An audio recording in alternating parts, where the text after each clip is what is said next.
ఎవరు కూడా ప్రజల్లోకి పోయే పరిస్థితి లేదు, ప్రజల ఇళ్ళకు పోయే పరిస్థితి లేదు. ప్రజల ఇళ్ళకు పోవడం మొదలుపెట్టి తిరగడం మొదలు పెడితే ఆ ఇంట్లో నుంచి ఆ పిల్లోళ్ళు అడగడం మొదలు పెడతారు మా 15,000 ఏమైందని, ఆ ఇంట్లో వాళ్ళ తల్లులు అడగడం మొదలు పెడతారు మా 18,000 ఏమైందని, ఆ ఇంట్లో పెద్దమ్మలు అడగడం మొదలు పెడతారు మా 48,000 ఏమైందని, ఆ ఇంట్లో నుంచి వచ్చే రైతు అడగడం మొదలు పెడతారు మా 20,000 ఏమైందని, ఆ ఇంట్లో నుంచి ఉద్యోగం కోసం ఎతికి ఆ పిల్లోడు అడుగుతాడు మా 36,000 ఏమైందని చెప్పి.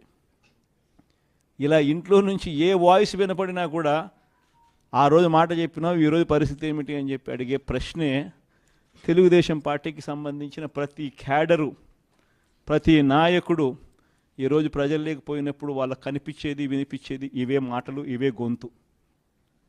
ఏ పథకం కావాలన్నా ఇంటి వద్దకే వచ్చే పాలన పక్కకెళ్ళిపోయి ఈరోజు మళ్ళీ పరిస్థితి ఏమిటి? ఏది కావాలన్నా మళ్ళా జనభూమి కమిటీల చుట్టూ తిరగాల్సిన పాలన. ఇప్పటికే 1,50,000 పెన్షన్ కటింగ్, 1,50,000 పెన్షన్ ఇప్పటికే తొలగించేసినారు. రాష్ట్రంలో జరుగుతూ ఉన్న దారుణమైన రేపులు చూస్తూ ఉంటే ఆశ్చర్యం కలిగించే విధంగా ఉన్నాయి. చిన్నపిల్లలను సైతం వదిలిపెట్టుకోకుండా జరుగుతూ ఉన్న మారణ హోమాలు కనిపిస్తూ ఉన్నాయి. రెడ్ బుక్ పాలనాట విచ్చల విడిగా వదిలేసినారు. ఏమైనా మీరు చేయండి, ఎవరినైనా మీరు కొట్టండి, కేసులు పెట్టడానికి ఎవరైనా వస్తే ఉల్టా కేసులు, దొంగ కేసులు, ఉల్టా కేసులు వాళ్ళ మీదే మేము పెడతాం, అన్ని రకాలుగా మేము మీకు తోడుగా ఉంటామని చెప్పి పోలీసులు సైతం డ్యూటీని మర్చిపోయి 3 సింహాలకు, టోపీ మీద ఉన్న సింహాలకు సెల్యూట్ కొట్టడం మానేసి రాజకీయ నాయకులకు సెల్యూట్ కొట్టే పరిస్థితిలోకి వ్యవస్థ దిగజారిపోయింది. ఎక్కడ చూసినా స్కాములే. స్కాముల్లో కూడా ఎలా కొత్త రకాలుగా ఎలా ప్రజలను పిండాలి అని చెప్పి ఏకంగా స్కాములు తయారవుతున్నాయి. టెండర్లకు, శాండ్ టెండర్లు మొన్న 2 రోజులే గడువు, అది కూడా పండగ రోజు. కనీసము శాండ్ టెండర్లు పిలిచేయాలంటే ఎవరికి తెలియని కూడా తెలియదు శాండ్ టెండర్లు పిలుస్తున్నారని. అది కూడా 2 రోజులు ఇచ్చిన టైము, అది కూడా ఎవడు పోకుండా చూసుకునే కార్యక్రమాలు. అంటే ఇంతటి దారుణంగా జరుగుతూ ఉంది. ఎన్నికలకు ముందేమో ఫ్రీ ఇసుక అంటారు, ఎన్నికలు అయిపోయిన తర్వాత చూస్తే ఇసుక రేటు చూస్తే మన ప్రభుత్వం కన్నా డబుల్ రేటు, ట్రిపుల్ రేటు. మన ప్రభుత్వంలో పరిస్థితి ఏమిటి అని అంటే కనీసం రాష్ట్ర ఖజానాకు డబ్బులు వచ్చి ప్రజలకు రీజనబుల్ రేట్లో ఇసుక అందుబాటులోకి వచ్చేది. మన హయాంలో వర్షాకాలంలో ప్రజలకు అందుబాటులో ఉండడానికి మనం ఇసుక రీచ్ల్లో పెడితే వీళ్ళు వచ్చిన నెల రోజులు తిరక్క మునిపే రీచ్లు ఖాళీ, గవర్నమెంట్కి ఆదాయం 0, రేట్లు చూస్తే 2 3 పెరిగినాయి. ఇసుకే టెండర్లలో కూడా ఆశ్చర్యం, 2 రోజులు, అది పండగ రోజు ఎవడు రాకుండా ఇసుక టెండర్లు కూడా కైవసం చేసుకోవడం. ఇక మద్యం గురించి అయితే మాట్లాడాల్సిన పనుల.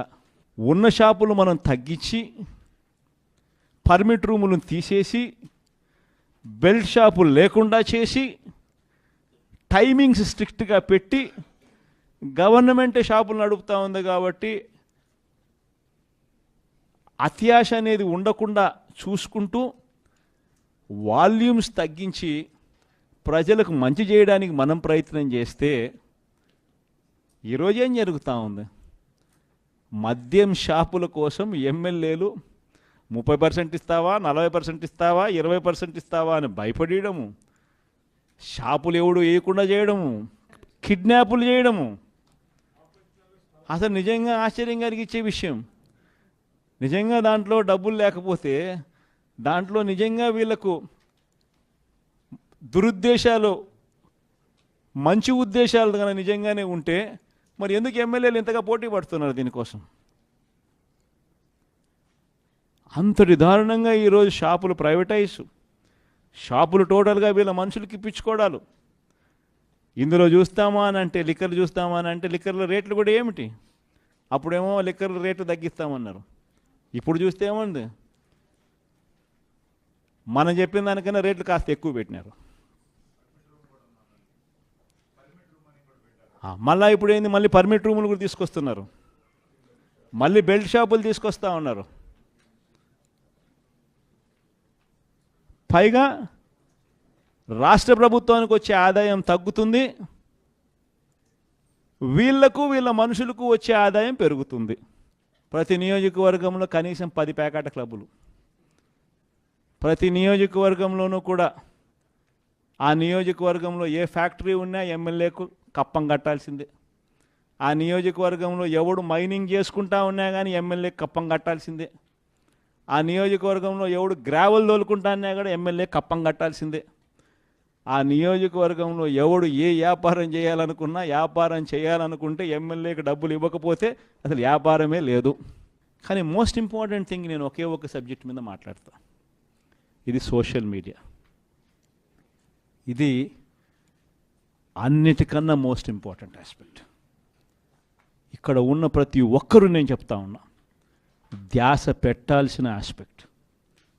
ప్రతి నియోజకవర్గ ఇన్ఛార్జుకు ఇది అర్థమయ్యేట్టుగా చెప్పాల్సిన ఆస్పెక్ట్.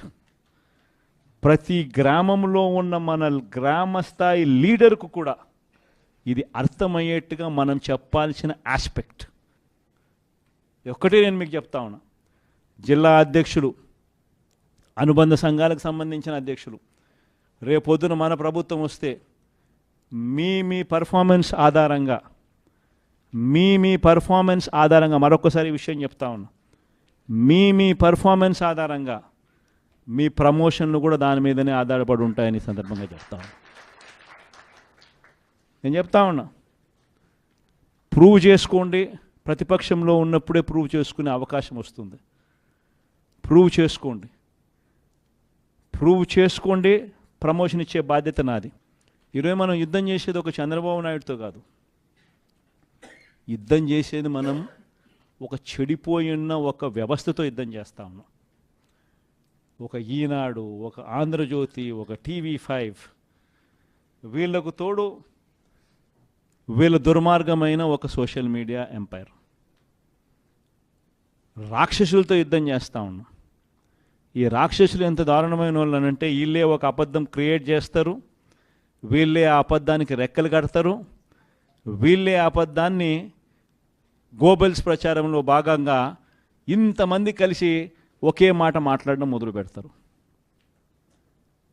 ఇటువంటి దుష్ప్రచారాన్ని మనం తిరిగి తిప్పి కొట్టగలగాలి అని అంటే అంతకన్నా స్ట్రాంగ్గా మన సోషల్ మీడియా తయారు అయితే తప్పనిచ్చి మనం కొట్టలేం. గ్రామ స్థాయిలో జరుగుతూ ఉన్న అన్యాయాలను మనం సోషల్ మీడియాలోకి తీసుకొస్తాం. మన మెసేజ్ కూడా పార్టీ ఇక్కడ నుంచి మెసేజ్ ఇస్తే గ్రామ స్థాయిలోకి పర్కులేట్ అవుతుంది. ఇది సోషల్ మీడియా పవర్. ఒకవైపున నియోజకవర్గంలో జరుగుతూ ఉన్న ఆకృత్యాల మీద వాళ్ళు చూపించడం మొదలు పెడతారు. రెండో వైపున మనం ఇక్కడి నుంచి ఏదైనా మెసేజ్ ఇచ్చినప్పుడు ఇన్ని లక్షల మందికి, ఇన్ని కోట్ల మందికి పర్కులేట్ అవుతుంది ఒకే వాయిస్ కింద.